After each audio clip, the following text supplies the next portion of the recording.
देखिए, आज का जो टॉपिक है बुआ वह साल्ट के बारे में, यानी लवण पढ़ेंगे हम लोग। क्या पढ़ेंगे? लवण यानी साल्ट होता क्या है। तो वह लवण की परिभाषा देखो, अम्ल और भस्म की तो परिभाषा मैंने पहले बता चुका है। अब क्या है, हम लोगों को जानना हुआ लवण की परिभाषा। ठीक है, तो बोलेंगे जब अम्ल की प्रतिक्रिया, अम्ल बोलते हैं बुआ, देखो अगर अम्ल की प्रतिक्रिया यदि भस्म से कराते हैं, किससे कराते हैं? भस्म से कराते हैं, तो लवण का और जल का निर्माण करता है।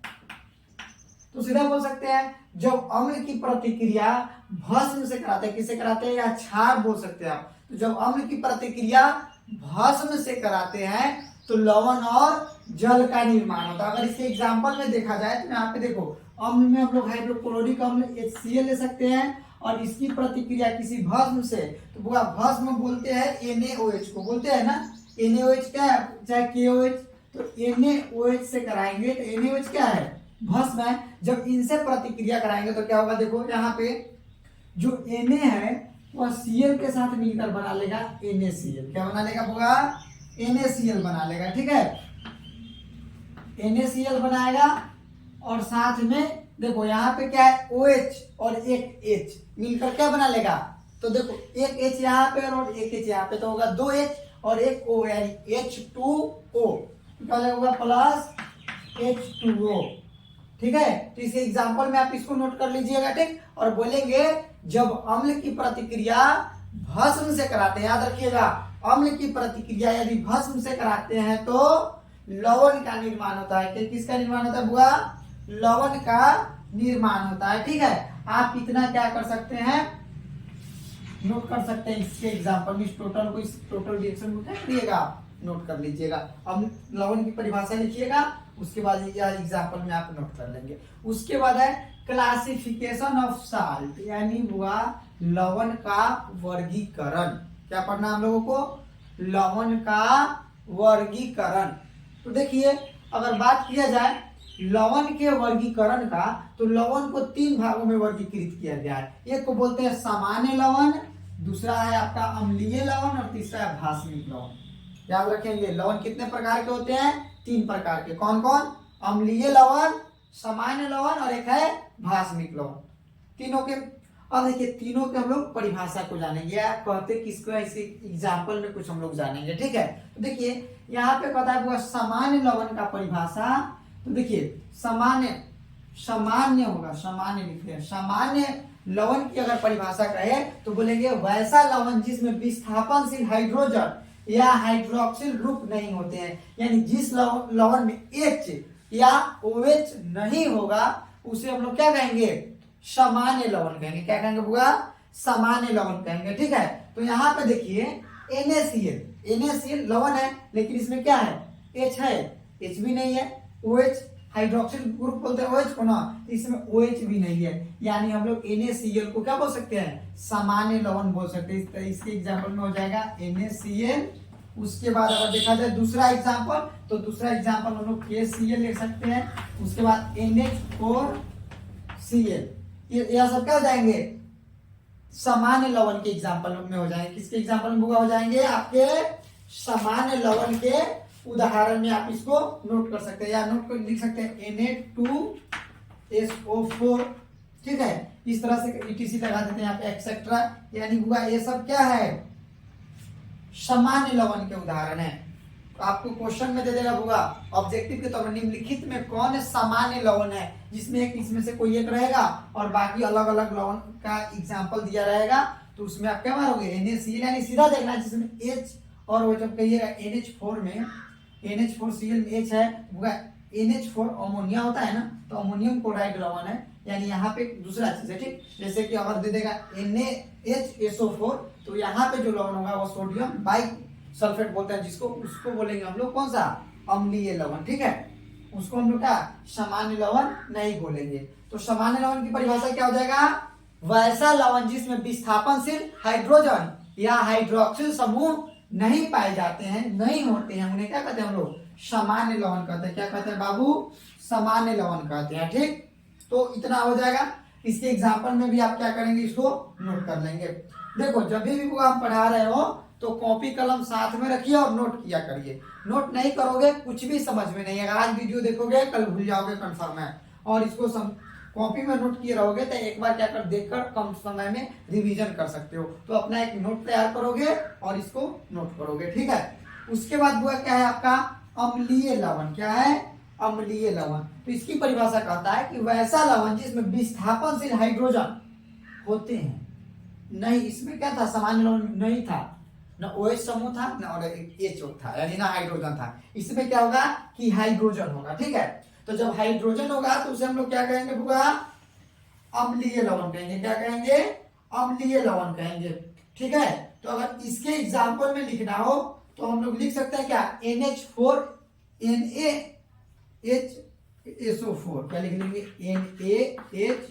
NaHSO4। यहाँ पे देखो क्या है NaHSO4, इसको बोलते हैं बुआ सोडियम बाइसल्फेट। क्या कहते हैं बुआ? Sodium bisulphate. या इसका दूसरा एग्जांपल लिख सकते हैं NaH2PO4। NaH2PO4। यह सब क्या है बुआ? अम्लीय लवण के उदाहरण। किसके उदाहरण है बुआ? अम्लीय लवण के उदाहरण है। याद रखेंगे अम्लीय लवण के उदाहरण पूछेगा तो इस तरह से दो ही लिखना, ज्यादा लिखने की आवश्यकता नहीं और लगा देना ETC यानी एक्सेट्रा, ठीक है। तो इस तरह से बुआ क्या हो जाएगा? अम्लीय लवण की परिभाषा भी हो जाएगा। एक बार फिर से समझा देते हैं अम्लीय लवण क्या है। तो क्या बोलेंगे? वैसा लवण जिसमें विस्थापनशील हाइड्रोजन, मेन चीज यही है याद रखना, विस्थापनशील हाइड्रोजन पाए जाते हैं, होते हैं, उन्हें ही हम लोग क्या कहते हैं? अम्लीय लवण कहते हैं। क्या कौन सा लवण कहेंगे बाबू? अम्लीय लवण कहेंगे, ठीक है। तो अम्लीय लवण पूछेगा तो इसकी परिभाषा यहां से देखकर क्या करोगे? नोट करोगे और इसके एग्जाम्पल में नोट कर लेंगे, ठीक है। उसके बाद क्या हुआ? भास्मिक लवण। क्या है? भास्मिक लवण। तो भास्मिक लवण में क्या होगा? देखो इसमें हाइड्रोजन और हाइड्रोक्सिल ग्रुप नहीं पाए जाते हैं, इसमें हाइड्रोजन ग्रुप पाया जाता है। और इसमें क्या होगा? बोलिए, हाइड्रोक्सिल ग्रुप पाया जाएगा। क्या पाया जाएगा बुआ? हाइड्रोक्सिल ग्रुप पाया जाएगा। उसे हम लोग क्या कहेंगे? बोलिए, भास्मिक लवण कहेंगे। क्या कहेंगे? भास्मिक लवण कहेंगे। तो आपसे परिभाषा पूछेगा तो बोलेंगे वैसा लवण जिसमें एक या एक से अधिक हाइड्रोक्सिल समूह होते हैं। ध्यान दो, इसमें क्या हुआ? वैसा लवण जिसमें एक या एक से अधिक हाइड्रोक्सिल ग्रुप होते हैं। क्या होते हैं बुआ? हाइड्रोक्सिल ग्रुप होते हैं, उन्हें हम लोग क्या कहते हैं? भास्मिक लवण कहते हैं। क्या कहते हैं? उन्हें भास्मिक लवण कहते हैं, ठीक है। इसके एग्जांपल में लिख लेना BaOH इंटू Cl, दूसरा है MgOH इंटू Cl और तीसरा एग्जांपल क्या हो गया आपका? CaOH into Cl। आप ETC लगा देना यानी एक्सेट्रा, यानी इसके अलावा भी हो सकते हैं, ठीक। तो चलिए वो हम आपको इतना कुछ समझा दिए, टोटल को आप क्या करिए? कॉपी में नोट करिए। एक बार फिर से एक बार इसको समझा देते हैं, ठीक। देखिए लवण के क्या परिभाषा कहा तो हमने क्या लिखा? जब अम्ल की प्रतिक्रिया भस्म से कराते हैं तो लवण और जल का निर्माण होता है। एग्जाम्पल नोट कर लेंगे। उसके बाद लिखिए क्लासिफिकेशन ऑफ साल्ट, यानी लवण का वर्गीकरण या बोल सकते हैं लवण के प्रकार। तो लवण 3 प्रकार के हैं, सामान्य लवण, अम्लीय लवण और भास्मिक लवण, ठीक है।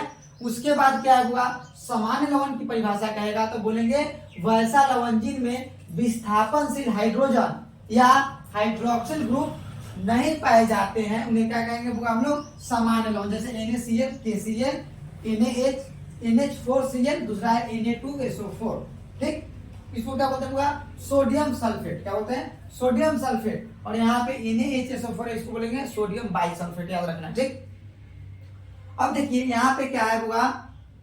अम्लीय लवण। तो बोलेंगे वैसा लवण जिसमें विस्थापन से हाइड्रोजन पाए जाते हैं। क्या पाए जाते हैं? उपलब्ध हो, यानी हाइड्रोजन होते हैं, उन्हें हम लोग क्या कहते हैं? अम्लीय लवण कहते हैं। क्या कहते हैं बुआ? अम्लीय लवण कहते हैं। उसके बाद है बुआ भास्मिक लवण। तो बोलेंगे वैसा लवण जिसमें एक या एक से अधिक क्या हो? हाइड्रोक्सिल समूह पाए जाते हैं। क्या पाए जाते हो? हाइड्रोक्सिल समूह पाए जाते हैं, उन्हें हम लोग क्या कहते हैं? भास्मिक लवण कहते हैं। और आपका एग्जांपल यहाँ है, इसको आप क्या कर लोगे? नोट कर लोगे। एक बार साइड हो जाते हैं, इसको देख लो अच्छे से और इसको नोट कर लोगे, ठीक। अब देखिए तो हमने तो आपको लॉन और लॉन के प्रकार के बारे में बता दिया।